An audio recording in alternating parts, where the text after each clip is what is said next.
Hi everyone, this is Dawn Burkes with GuyLive.com. I am here today with Mr. Jerry Springer, who is the ringmaster, political pundit. I love this man. Anyway, how are you today? Well, thank you. I love you too. And there you go. There's a show. There is a show. Yeah.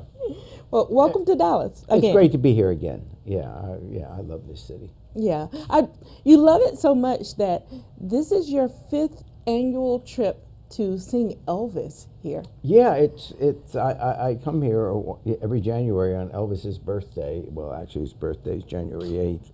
Mm-hmm. And then I go to, I appear, in local affiliates, et cetera, and do interviews. And then at night, I sing at a club. And what's the name of the club? It's the McKinney Tavern. I'm right. sorry. I sing at the McKinney Tavern, and I do my Elvis impersonation, which frankly, it's not that difficult to do because I do Elvis at my age, at 73. Okay. And I sound exactly as Elvis would have sounded when he was 73. When he was 73. So no one can say, well, wait a second, that doesn't, no, I do Elvis at 73. What's your favorite Elvis song to sing? Well, Love Me Tender. I kind of like the ballads.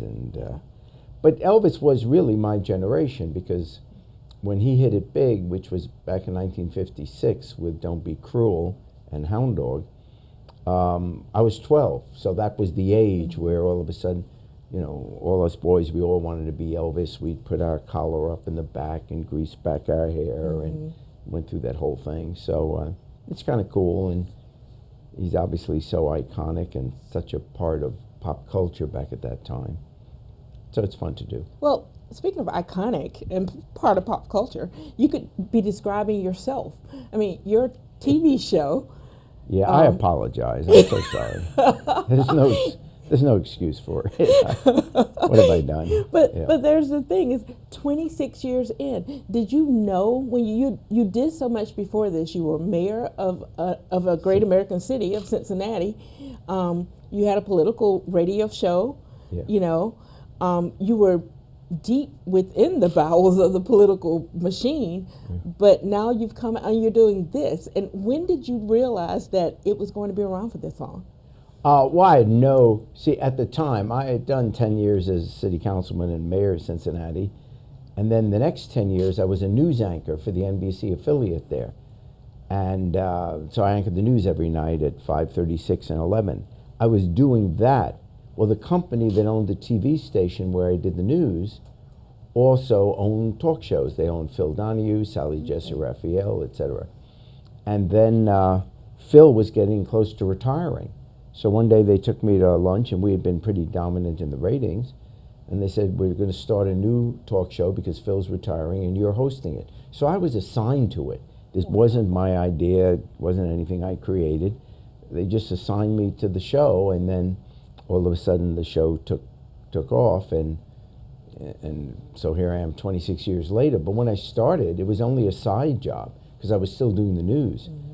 And so I only signed for 6 weeks. I had no particular interest in doing a talk show. It was just I was an employee, and they said, this is what you're going to do.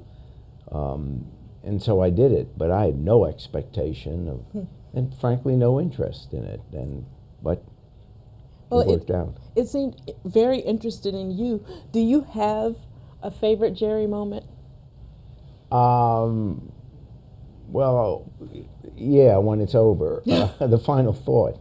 Yeah. No, it's all fun to do. What makes the show fun, first of all, it's a live audience, and that really gets you going. And it's the personality of the guests. The stories are usually the same, but it's the personality of the guests, which is fascinating. And in a sense, we were the precursor of social media because, people would talk about what's going on in their everyday lives and some of the drama that was taking place, which, of course, now takes place, as I said, on social media. And so it's fascinating. And we are social beings. We love talking about each other's behavior, what happens, oh, did you hear this or that? And to be around it, so it's fun. I mean, that's the only reason I do the show anymore. I'm lucky I don't need to make a living. I do it just because it's fun to do. Well, you speak a lot at universities, and you're invited to speak Yeah. a lot, and you're also very vocal on social media with what Political issues, with political yeah. issues, with what some people might think could be in your past, but it's totally not. This election year, in a word. I'll give you 2 words. Mm-hmm. Crazy and disappointing. Crazy because we've never seen anything like it. It's almost as if we turned politics into a reality show without realizing that, whoa, this is our country. Mm-hmm.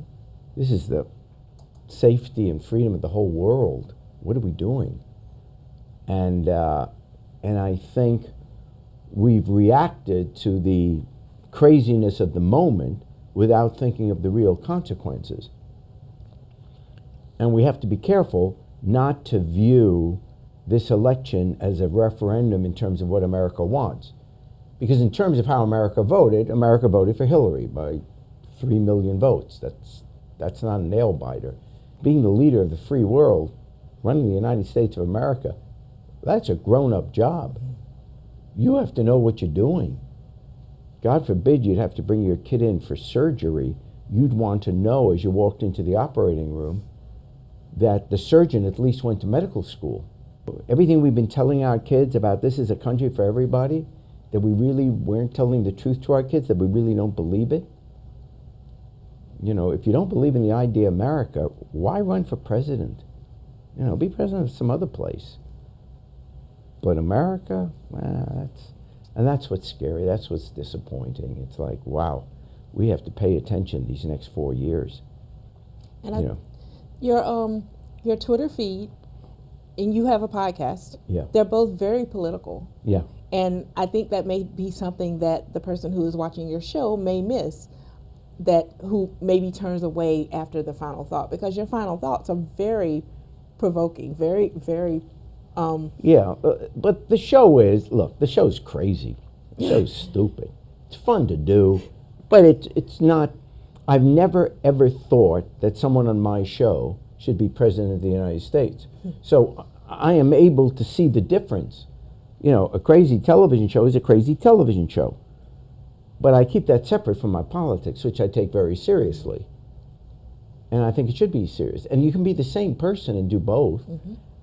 You know, that's part of being a grown-up, that you are able to adapt to the situations you're in. What else you're doing while you're here? You're singing Elvis tonight. Our show comes on every morning at 8 o'clock in the morning on KDAF. So I do that. And then I also promote my podcast. I do a weekly podcast. Yes. That's part comedy, part political rants, like you just heard me give. And we do it and part music. When I do the talk show, it's me being around drama, but you know, obviously it's not what I deal with every day. Right. You wouldn't want to. Your blood pressure would be sky high. Yeah. So you come to Dallas enough that maybe you have favorite things to do here. Are there things that you have to do when you come to Dallas? Someplace you like to eat? Someplace you like to visit? Without naming the places, because honestly, off the top of my head, I can't remember the places, but you know, you don't come to Dallas without getting a great steak. You're right. When I'm here, I have a bone-in ribeye. All right. That's a good deal. Well, I'm so happy that you were able to sit with me today. I know Thanks for having me. I know You're it's been a sweet, long yeah. morning. You were on Craddock this morning. Yeah, that's always great. They're great. I love that show. Yeah, and I hope that you're able to come back through again. Anytime you're in Dallas, just give us a shout. And I will. My studio is yours. Well, thank you. Let's paint this blue. Okay. No, you're great. Very easy to talk with. Thank you. Thank you.